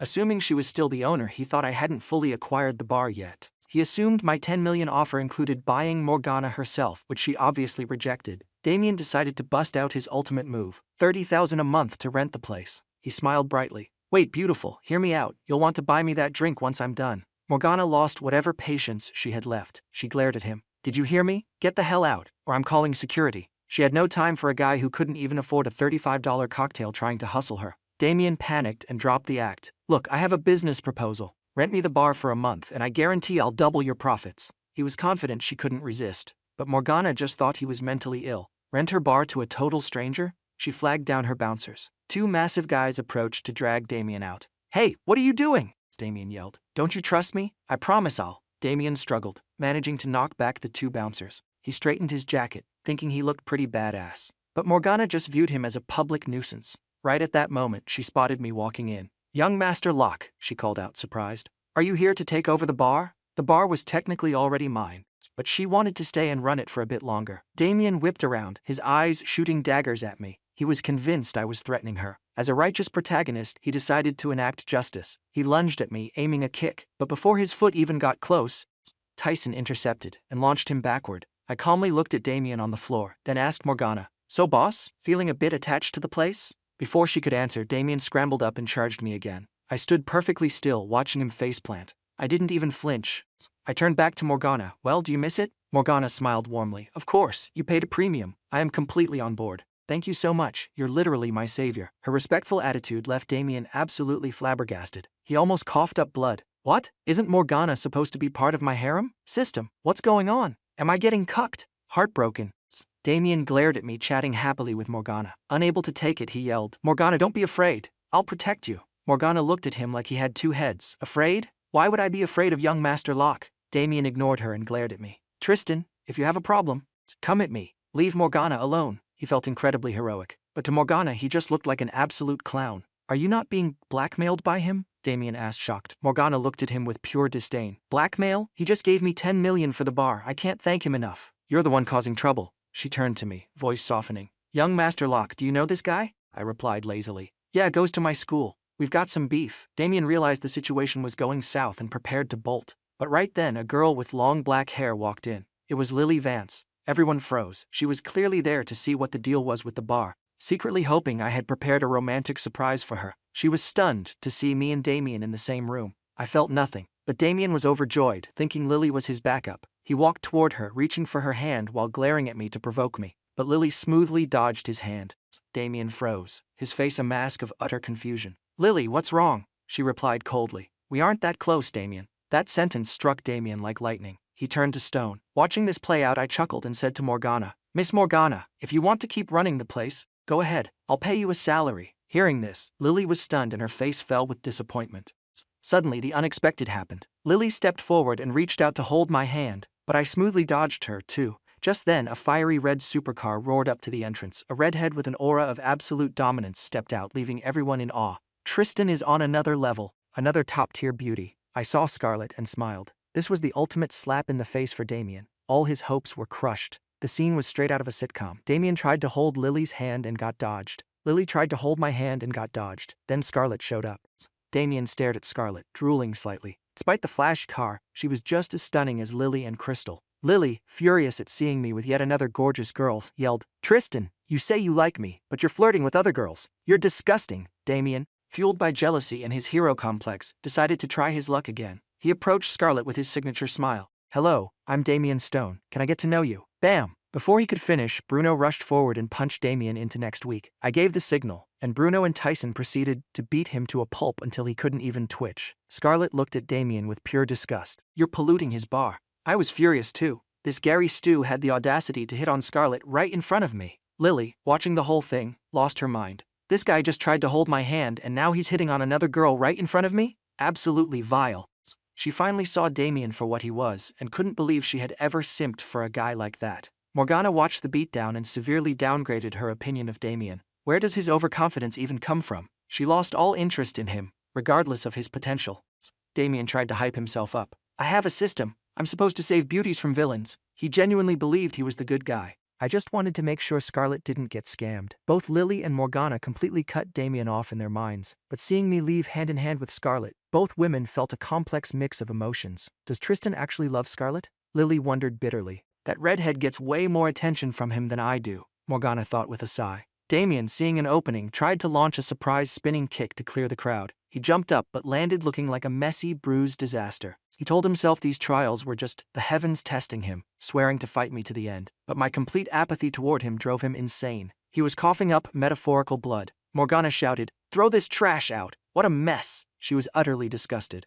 Damien had completely lost face and whatever was left of his protagonist aura. The next day, the incident at the Mirage Bar was the hottest gossip on campus. Everyone knew Damien from the software department got brutally beaten by my guys. This made my reputation tank even further, especially with Crystal Snow and Ariel Fisher, two of Damien's future harem members. They had a huge crush on Damien and thought only he was worthy of them. To them, I was just a disgusting rich villain who used money to buy women. So shallow. Both Crystal and Ariel were furious about the beatdown. They visited him in the hospital and vowed to make me pay. Crystal, the white-haired lowly tech genius, was currently helping Damien code his game. She was a bit arrogant but acted like a docile kitten around him. Ariel Fisher was a girl Damien had helped start a craft shop. Thanks to his brilliant, system-fed ideas, her shop was booming. She was a rare tomboy goddess in the architecture department, known for her fiery temper. In the hospital, Damien looked pathetic, but his two lackeys, Chad and Kyle, rushed in. Chad was a coward, but Kyle was demanding blood. Damien told them to chill. He had a plan. He decided to pivot and focus on Crystal, Ariel, and his other system routes to secure his comeback. Damien fully believed he was the chosen Long Ocean OP protagonist. He thought I was just some local rich kid, completely ignorant of the fact that the world was full of massive, hidden aristocratic families. Scarlett, for instance, was the heiress to a terrifyingly powerful dynasty, but she kept a low profile. This was going to bite Damien hard. Laying in his hospital bed, surrounded by gorgeous girls, Damien finally felt like a true protagonist again. Crystal fretted over his injuries and cursed my name. Ariel scoffed at me, placing all her trust in Damien. Surrounded by their affection, his mood stabilized. His lackeys were even more in awe of his riz, thinking it was totally normal for him to juggle multiple women. Meanwhile, Lily was spiraling. She went to the bar hoping for romance, only to be dodged when she tried to hold my hand.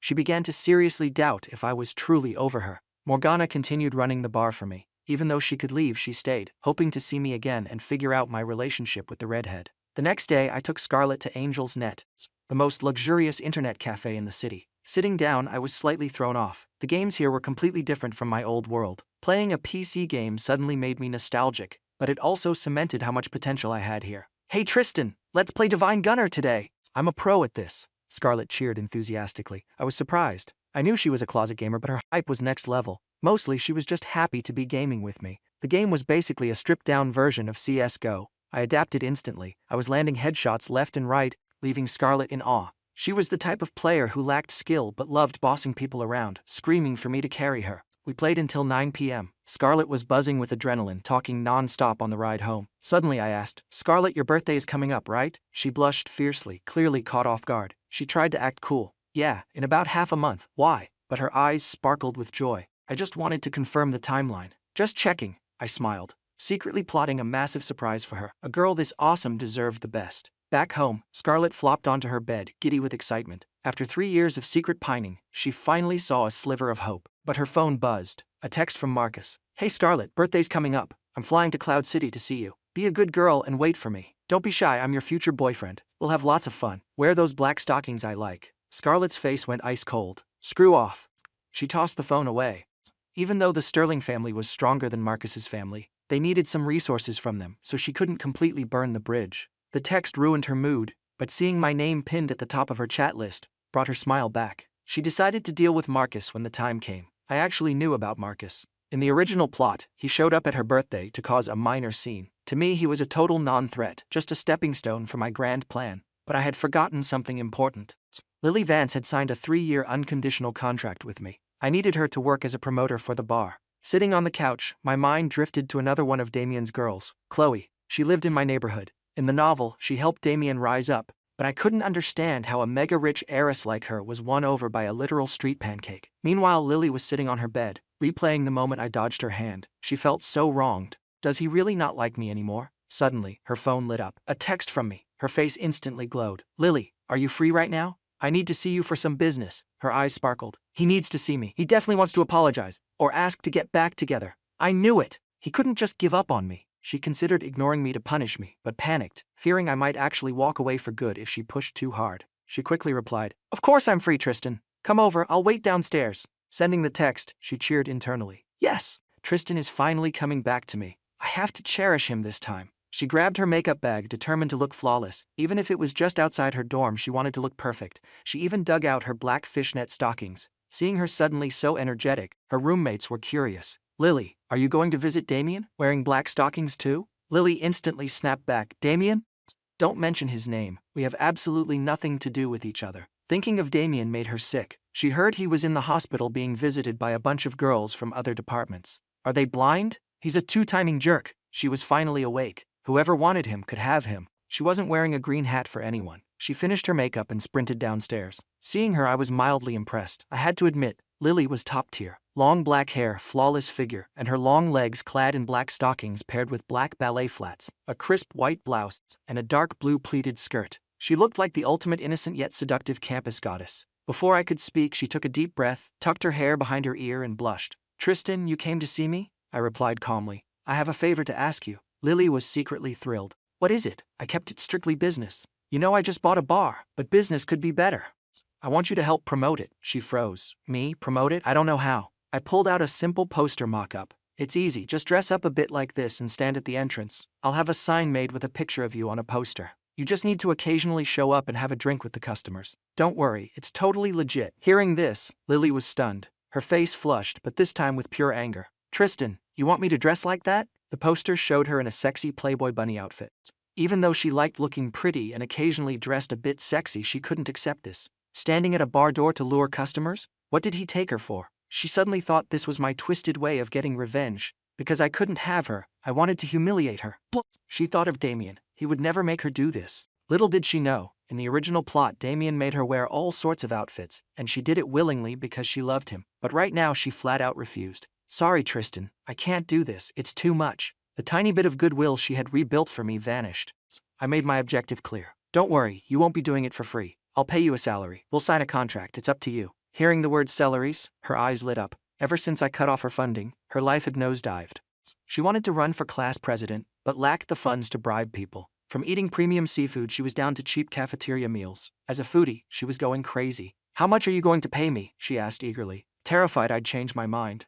She realized how good she had it when I used to drop hundreds of thousands on her. Now she understood how hard it was to make money. But my next sentence stunned her. 8,000 base salary plus commissions. How does that sound? I said calmly. Her smile widened, but inside she was screaming. What? 8,000? Is Tristan doing this to humiliate me on purpose? Does he think I'm only worth 8,000?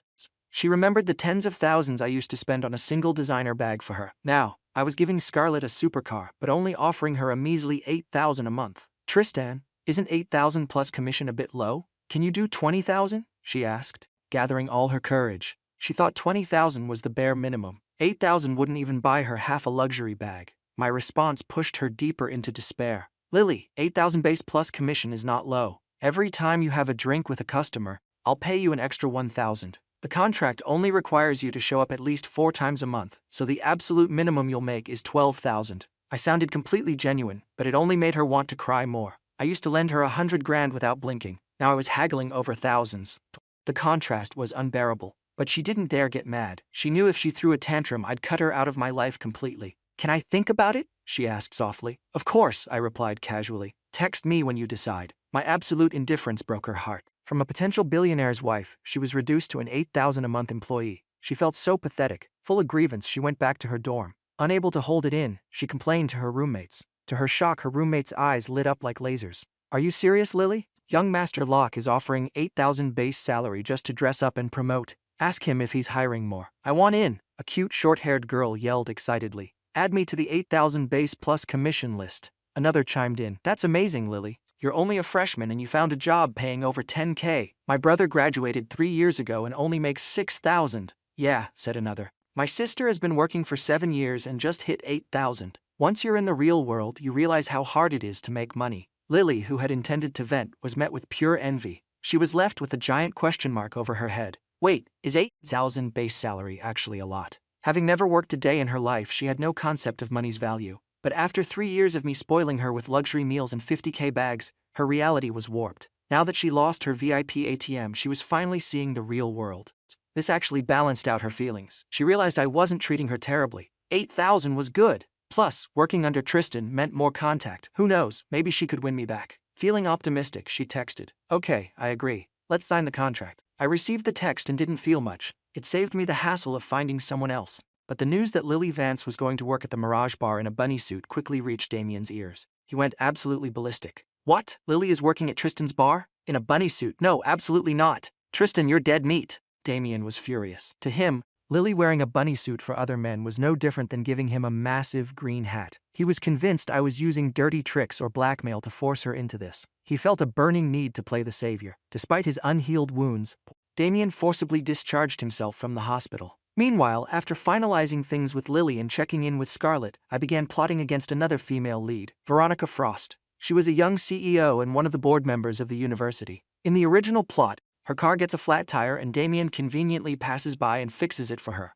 making her make it to her meeting on time. It was a classic system-generated encounter. Veronica is impressed, and later, when they meet on campus, she nods at him, shocking his lackeys. Damien plays dumb. Is she famous? Lackey, she's a mega-rich CEO and board member. Damien, oh, I just helped her fix a tire. This boosted Damien's ego to the moon. Eventually, he conquers the ice-cold CEO, turning her into a thirsty member of his harem who despises me for relying on my family's wealth. But I had a counter-strategy. Veronica might be a powerful CEO, but she absolutely idolized Vivian Locke. my older sister, a legendary figure in her industry. In the original story, Veronica didn't find out Vivian was my sister until much later. This time, I was going to use that card early. The next day, I drove the supercar to the girls' dorm to officially sign the contract with Lily. Lily came down, dressed elegantly. No black stockings this time, but her long, pale legs were captivating enough. When she saw me roll up in the supercar, her heart raced. She missed riding in it so much. Remembering the envious stares from before, she realized how stupid she had been to choose Damien's bicycle over my Rolls-Royce. The supercar stopped in front of her. Lily stood there, gripping her small purse, looking like a dream. Passing students stared, mesmerized. Whoa, isn't that young Master Locke and the campus goddess, Lily Vance? Are they finally together? Man, just holding her hand would be worth bragging about for a year. Hearing the whispers, Lily hoped I would open the door and invite her in. Instead, I just handed her a contract through the window. Read this. If there are no issues, sign it. Her face fell. She was still in denial, hoping I'd take her on a date after she signed. She reluctantly took it, skimmed it, and signed it obediently. Great, I said. Start work tomorrow. I already told the boss. Make sure you change into the uniform. Oh, and the photographer I hired is a woman, so don't worry about any creeps. Lily froze. A female photographer? Tristan, that's so thoughtful. But then she blurted out, wait, Tristan, don't you want to see me in the bunny suit? The moment she said it, she wanted to die. What am I saying? Where is my pride? Her face burned scarlet. She had never acted this desperate with Damien. But seeing her flustered, I felt absolutely nothing. Not really, what's there to see? That answer struck her like lightning. She doubted her own attractiveness. Am I really that unappealing to him? She wanted to cry. I was about to drive off when she panicked and called out, wait, Tristan, aren't you going to take me out to eat? I looked at her, baffled. Why would I do that? Lily stammered. Then why did you drive the supercar here? I replied flatly. Oh, I'm picking Scarlett up right after this. We're getting dinner. Need something else? Lily froze, taking psychic damage of massive proportions. Her emotions broke, tears pooling in her eyes. You're really taking Scarlett to dinner, her voice cracked. Yeah, why would I lie? I answered calmly. I felt zero pity. I'm crying right in front of you, and you're not even going to comfort me. She swore to herself that if I just said one nice thing, she'd throw herself into my arms. But I remained completely indifferent. You crying has literally nothing to do with me. My absolute coldness snapped her back to reality. She brought this upon herself by treating me like garbage before. Demanding I comfort her now was delusional. She tried to compose herself and say goodbye, but a voice suddenly interrupted. Tristan, stay the hell away from my sweet Lily. I turned to see Damien limping aggressively toward us, bandaged up like a mummy, looking utterly ridiculous. The crowd immediately turned their attention to the drama. Lily felt nothing but disgust seeing Damien, especially when he called her his sweet Lily. Who is your sweet Lily? So gross. She hadn't spoken to him in days, yet he still acted like he owned her. She was speechless at his sheer audacity, especially since he was simultaneously dating other girls. Does he have no shame? But Damien, living in his own protagonist bubble, firmly believed I was forcing Lily into this. Tristan, I know you're using dirty tricks to force Lily to work for you. And in a bunny suit. Keep dreaming. You think my Lily is that kind of girl? I won't let you get away with this. Don't think your family's money scares me. 30 years east, 30 years west, I will make you regret this. I sighed. Is that so? Too bad Lily just signed a legally binding contract. If she breaches it, she owes me triple her salary. That's $24,000. Damien paused, doing the math. Wait, 24 grand? That's not that much. But he still didn't have the cash to save her. He gritted his teeth. Fine, I'll pay her 24 grand penalty. I couldn't care less. Whatever. I can just hire someone else. With my money, finding a dozen pretty girls is a Tuesday. Damien thought he was being an absolute gigachad. He looked at Lily tenderly, completely forgetting she had dodged his hand. I smiled. Just remember to wire me the penalty, plus the 100 grand you already owe me. The clock is ticking, Damien. Damien ground his teeth. Don't worry, I won't short you a single penny. He believed this was just another trial for a system user. I looked at Lily. All right, Lily. Our contract is terminated. But unexpectedly, she shrieked. Terminated? Who said I wanted to terminate? I signed it. You're not ditching me. I'm working for you. I blinked, genuinely surprised. Damien looked like his brain had blue screened. Lily, what did you just say? He couldn't fathom that she wanted to work for me. He was certain I had blackmailed her. But seeing me casually agree to let her go destroyed his theory. He turned to me, furious. I said I'd pay. Why are you still harassing her? I stared at him. Harassing her? Ask her if I'm harassing her. I seriously need to call the cops on you lunatics. Dealing with these NPCs was exhausting. Harassing her?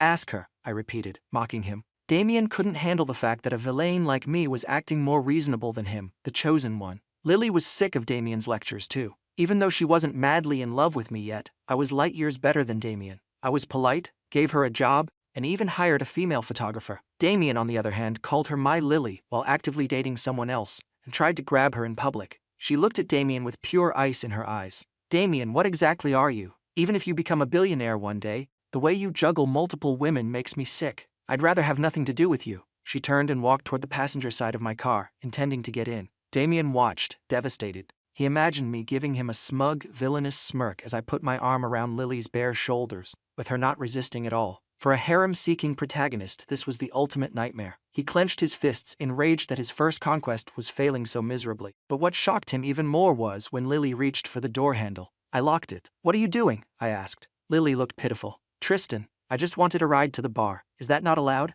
I put the car in gear. "The passenger seat is exclusively for Scarlett." That sentence was like shoving a bowl of dog food down her throat, her regret amplified 1,000 times. Damien was equally stunned. What? Tristan won't let her in the car? He couldn't process it. Does Tristan really have no ulterior motives? No blackmail? Nothing? Damien's mind broke.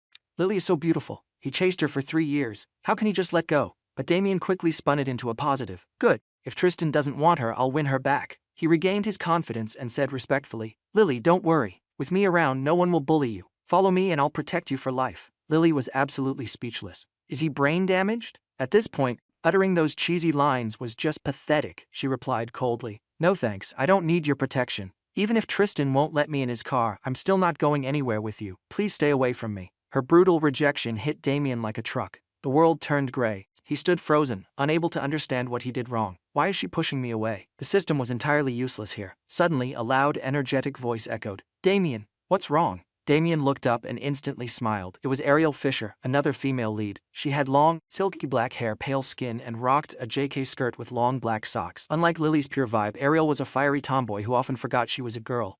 She was gorgeous but loud, shattering any illusion of being a delicate goddess. Still, her tough girl energy had plenty of admirers. In the novel, Damien called her bro to get close, eventually winning her over. He helped her open a booming craft shop after she was bullied by another rich kid. He used his system to clear the hurdles, and when people asked whose shop it was, he proudly declared it was Ariel's. Naturally, I had already planned to ruin this plotline too, but her sudden appearance was a surprise. Lily frowned, smelling a turf war. Another beautiful girl, clearly siding with Damien. Damien was thrilled. He was making great progress with Ariel. She had even visited him in the hospital and promised to hit me with a hammer if she saw me again. "Ariel, why are you here?" Damien smiled warmly. Ariel glared at me with intense hatred. "I was just passing by. Is there a problem?" "Don't worry, Damien. I've got your back." She spoke softly to him, trying to save his face, but turned her venom on me. She marched up to my car. "You're Tristan Locke, right? I'm warning you. Don't think your money lets you do whatever you want. I believe in justice. If you bully Damien again, Ariel Fisher, will make you pay." I raised an eyebrow and smirked. "Oh really? And if I order my guys to beat him up again right now, what exactly are you going to do?"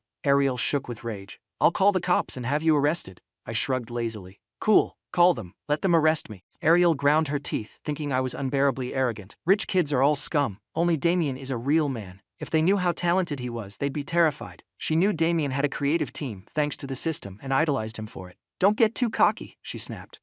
"I don't care what rich family you're from, I'm not afraid of you," I chuckled. "Don't be so sure. Who knows, we might be doing business together soon." Hearing this, Lily panicked. Wait, is Tristan interested in this girl now? She couldn't handle the thought. She remembered offering to wear the bunny suit for him and getting rejected. Damien panicked too. "Crap! I can't let Ariel talk to Tristan." He stepped between us. "Ariel, don't waste your breath on this guy." "Don't worry, Tristan, I'll pay that money. We're done here, Ariel. Let's go." But Damien overestimated his own riz. He grabbed Ariel's hand and then reached out his other hand to grab Lily. "Lily, come with me," he said softly. "Trust me, I'll protect you." I had zero interest in Damien's pathetic attempt at a harem scene. I just wanted to go eat with Scarlett. I rolled up the window and stepped on the gas, leaving them in the dust. Ariel stared after my car, unable to believe a rich heir just blatantly rejected a girl as pretty as Lily. She questioned her own eyesight. After I left, Damien smiled brightly. "Lily, don't be mad at me. If I did something wrong, I'm sorry, okay? We used to be so good together. Even if I haven't made my fortune yet, just stay by my side. I promise I'll make a ton of money." He tried to salvage the situation, but Lily only felt violently ill,